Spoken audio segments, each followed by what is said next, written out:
नमस्कार मित्रांनो, ठरलं तर मग या serialमध्ये काय घडले आपण ते बघणार आहोत. अर्जुन आणि सायलीमध्ये बिनसला आहे असं चैतन्याला कळतं. अर्जुन तिचं काय चालू आहे कारण ती सारखी कोणाला तरी फोन लावत आहे, हे पुढे बघू जाऊन बघ असं बोलतो. त्यानंतर इकडे नागराज मैपतच्या ठिकाणी आलेला असतो.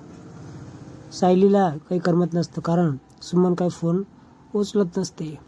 चैतन्य थोडा अंदाज घ्यायला त्याच्याकडे जातो, पण उलट तपासणी का करतात असं चैतन्याला ती ओरडते. त्यावेळेस काही नाही, मला कॉफी हवी होती असं तो उलट बोलतो. तशी ती कॉफी आणून देते कारण सायली देखील लक्षात आलेलं असतं की अर्जुनच सांगितलेलं आहे. आता अर्जुन उत्तराची वाट बघत असतो की काय झालं ती सांगत का नाही म्हणून. तर इकडे चैतन्य मात्र मस्तपैकी कॉफीचा आनंद घेत असतो आणि सायलीच्या लक्षात येतं की या दोघांमध्ये सारखे खानाखुनाचं. इकडे सायली प्रतिमातेकडे येते आणि सांगते की सुमन काकू अजून आले नाहीत, मला खूप काळजी वाटत आहे. इकडे महिपत ज्या ठिकाणी लपवलेला असतो त्या ठिकाणी नागराज त्याला येऊन धमकवतो. आता ही सर्व गोष्ट सुमन काकू बघते. सुमन काकू म्हणते, अच्छा तर याच्या मागे सर्व हे आहेत.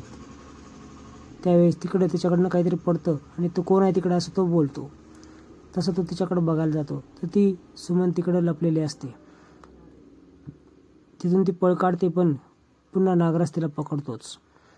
आता ही सारखी सुमन काकूला फोन लावत असते पण ती काय उचले ना, म्हणून खूप ती परेशान असते. का फोन उचलत नसेल, तिची रेंज का गेली असेल असं ती प्रश्न स्वतःलाच विचारून राहिली. आता अर्जुन सर्वकडं जाऊन बघतो पण ती घरात कुठेच नसते. तो चैतन्याला कॉल करायला लावतो कारण सायलीचं त्याचं बिनसलेलं असतं.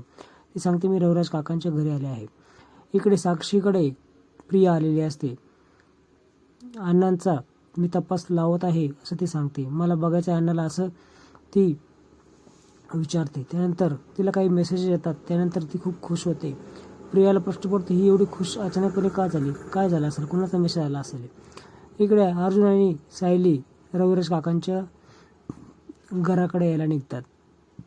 सायली फोनवर खूप बिझी असते.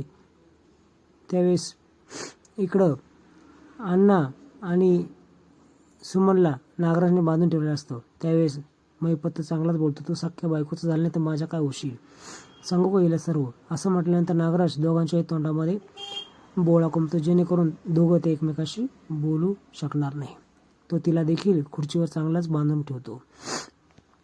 झालं.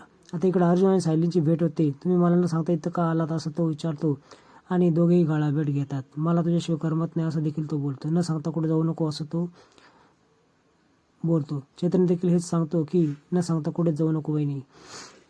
सायली बोलते की सुमन काकूचा मला फोन आला होता, ते कोणाच तरी पाठलाग करतो आणि त्याचा अचानक रेंज गेली आणि फोन देखील कट झाला.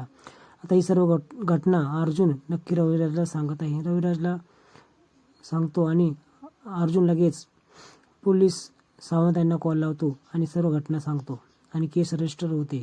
आता नागराज